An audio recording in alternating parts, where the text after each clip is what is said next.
Marco as well as Wolf. Leo and Gideon, it's your turn. Thanks so much, LaFell. This is going to be a wild one because when looking at both of these comps, they're depending on magic damage, right? So, if you're TLPH, they got to get wild. They got to get crazy. They got to bring out the Florida man strats like Trex and Wheezy. And don't forget Nice, we also grew up for a good chunk of time in Florida. We're going into game number 4, folks. Just a quick reminder, game 3, Liquid Echo turned the game on its head, like from out of nowhere. But just the same, it's still Fcap a match point. So we'll see exactly what brings us here to the Land of Dawn for this 4th game in this match. Stakes are really high here in game at number 4, and even from the drafting, a lot of gambling, a lot of gambiting, even back and forth between the trades of these heroes as we see Falcon's AP Bren on the blue side up against Liquid Echo on the red. Talking about risky decisions that you don't know if it'll pay off, if it'll be something that bites you in the butt, but early on, look at this. They're about to send Sanji back home. He's holding his ground, man. Look at this. Yeah, I think he's going to get denied here, unfortunately, because we are seeing that JP is hovering towards the top side of the map to make sure that Benny QT can actually survive this laning stage for as long as possible. Oh, great stuff. Even JP just blocking the skill shot with his body. Nicely done. That's a quick score up top for TLPH. Kyle TZ checking in on the small camp. Going to be pushing out JP. This is dangerous. Again, a Roger and a Julian at level 3 and level 2. Those are fully built heroes, kit-wise. But at least for TLPH, they're not making the same mistake that they did in the earlier stages, right? Hit level 3 and now you're in some trouble. But for the most part, I do think that from Falcon's AP Bren side, Fcap TZ, we need to see him make a super play at some point. Because if he catches both Sanji and Benny QT in a single final slash, that could just be game over. By the way, folks, this is his Finals MVP hero from Season 12 when they won that championship at the EVM Convention Center in Manila in the last quarter of 2023. So this is a very monumental hero for Fcap. Liquid Echo, on the other hand, a lot of comfort in them as well. Again, Carl TZ getting that Akai, even if we were hoping that maybe he would get his hands on an assassin. This is just Liquid Echo just putting their foot on the ground saying, you know, this is how we play. And honestly, I think that Falcon's AP Bren's composition, like, if we had to play this, simulate this 2 drafts 10 times, I think that 9 out of 10 times Falcon's AP Bren should technically come out on top, right? And my reason being is that it's just easier to pull off. Like, Liquid Echo have to get really creative with the way that they rotate and as well as work with some of the interactions. Oh no, they find JP, forcing him to flicker into that bush as the turtle stands. Oh, nice Minnow and Fury, but Ogun goes down. Carl TZ gets him, and they're going. He's spinning. There's another round. They dash in. It's a deeper fight now as Kyle TZ gets stunned. They're moving through. Kyle TZ, oh, he's just living on a prayer. Sanford takes him down. Oh, all the bodies dropping for Falcon's AP Bren. Still no revenge kills for Falcon's AP Bren.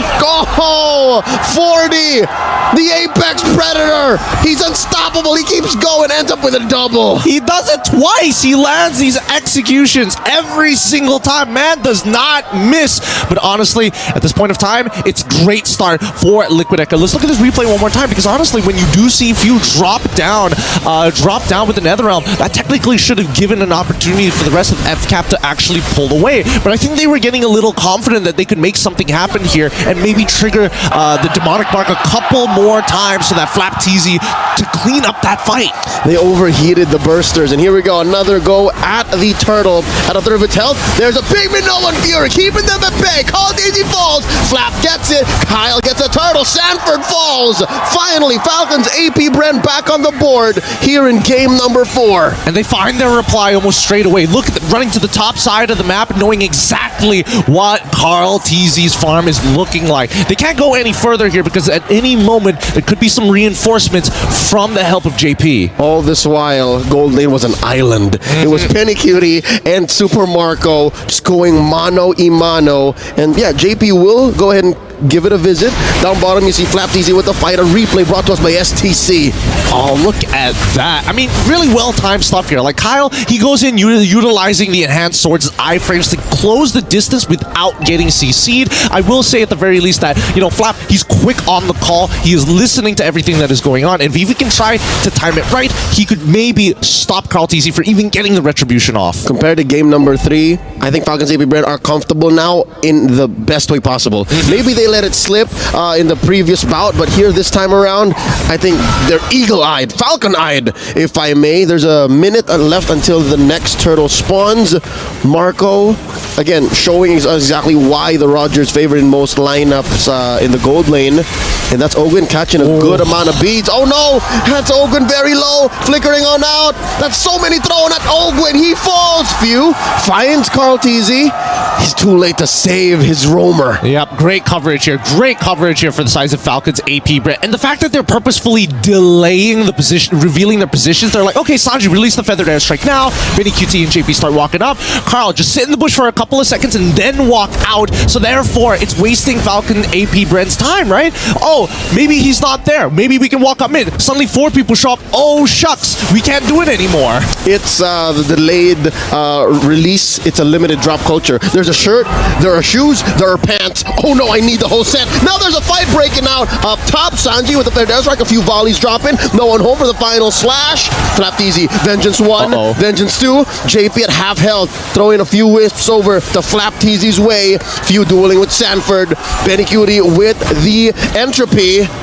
And they let go. They disperse. All right, neither team willing to commit. I like this. I like this more because Sanford still has that penalty zone. At any time they could trigger it and they don't mind. Wait, hold on. Hold on. It's going to escalate. Final slash back online. Minnow and Fury coming in. Big knockup. Carl TZ very low. Carl TZ secures it. Flap TZ gets the kill. Sanford flickering on out. Netherrealm already spent through. JP flickering on out. Flap TZ tracking with that vengeance. Carl TZ with the enhanced chains. And are they going to back off? Benny Cutie with a defensive entropy. Just a few fires, a volley of basics just to push him back. That's a tier 1 pushed in mid for Falcons AP Bren. A huge win for Falcons AP Bren. Opening up mid tier 1 is going to open up entire access to the jungle's top and bottom side of this map. Let's quickly look at the items, right? We do see the Blood Winnings purchase coming in specifically from Sanji. That's going to keep him alive for now. But at the same time, we've seen that just with the Genius Wand alone from Kyle TZ is enough to actually create a one-shot angle or at least chunk him down to that Super Marco can guarantee the kill. Whoa. Final slash on the Carl TZ. Everything but the kitchen sink thrown at the GOAT. Can he survive? Flap takes down his TZ Pro. That's unfortunate. That's real unfortunate. It looks like Falcons AP Bren now looking at the weak link, and it might just be Carl TZ here because JP, he's not covering him.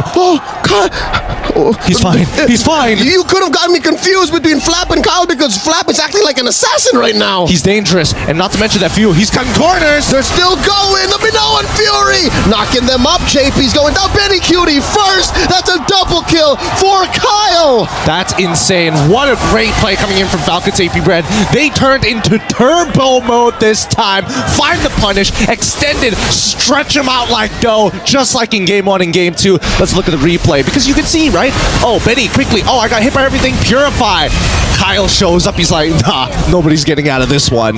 Just like how TLPH started in the early game with a delayed entry, again, the limited drop culture, they're also doing it here, but they're also integrating the extended box principle. They constantly move their box, mainly because of JP with the guiding winds, but after that, everything solved. Bub's your uncle. They have enough CC, enough reliable damage, and damage coverage. Yes, there's a lot of magic damage from both sides, but let's not forget Super Marco's here. Even Flap deals a good amount of damage with the Thunderbelt. Exactly, and that's why he's so dangerous, right? That's why this team continuously, look at them, they're chunking out Sanford. They got his flicker. Final slash displacing the Terizla, and there's Sanji coming in. Heavy spin, forcing out another realm. Kyle TZ very low, put up against the corner. Sanford, can his BOS keep him alive? There's a vengeance, there's a dash. JP barely alive, down goes Sanford. Oh, down goes JP as well, 2 kills. Flap TZ forcing out an entropy. Can he take down Benny? The answer is yes. Boom! The Filipino cannon strikes again, allowing a double kill for his boy Few. This game, high octane action here. We got to bring it back a little bit because the energy is high and the crowd is going wild. But Falcons AP Bren cool as a cucumber. If we want to throw it back to M2, you can't do it without bringing Few and Flap TZ and Coach Ducky into the equation. So if it's Carl TZ zoning in, going back to Singapore, you can't do that without bringing Flap, Few, and Ducky into the story. They also won that championship. They also played out of their minds, and now they're doing the same. That's almost 8K gold lead here at 9 minutes. It's wild. It's wild. This could be it. Falcons AP Bren could close it out quickly on Liquid Echo on that next Lord push, but for now it's about how much damage can they apply, because Liquid Echo, they still need a lot of scaling. We're not seeing Holy Crystals being purchased just yet, and until that point, Falcons AP Bren might be a step ahead with the Athena shields already. I'll say 2 steps ahead. Carl TZ picks up his own, and there is a synchronized wave in mid and up top. Holy Shield still online for Nevermind. It gets popped by that cart, and there's Sanji with a defensive, a feathered airstrike, and there's the entropy. Can they punish Falcons AP Bren? Can they deny the inhibitor push? They're doing their best. Heavy spin, Few gets popped. Down goes Carl TZ. They do save the turret. Mid still standing. Another wave up top. Falcons AP Bren relentless. Absolutely relentless, and more importantly, they're able to hold this high ground defense for a little bit long. Oh! They go in, and a Minoan Fury knocks him up, plus the change, plus Flap TZ, vengeance on Sanford. That's it. Call it. Falcons AP Bren are moving on through the grand finals. GG, well played. It's Falcons AP Bren in a successful 3-1 match to end this BO5 and representing PH in the grand finals. This is straight up Reigns and Rhodes back in Manila. It was Liquid Echo who got Fcap's number, but not like in XL, not like in Philly. This is storytelling at its finest. The turn, the plot thickens, Fcap moves forth. Look at that. Falcons AP Bren cheering, getting the crowd into the mix. This is what it looks like to be in the audience with these idols, making sure that, yes, we did win, but at the same time, we know what it's like to be on top. The Cavalry stand tall, they stand defeated, but they are still one of the strongest teams in the world. Today, Falcons AP Bren was the better team. They've done everything that they could at this point. Absolutely everything. But unfortunately, there can only be one winner in these best of fives. You can see the sportsmanship, each one of them making sure, giving their hugs, their prayers to their brethren, telling them, hey, that next stage, you guys better bring it home to PH. The deep cut between Coach Treb, congratulating and thanking his former teammates. That's a moment. Honestly, knives can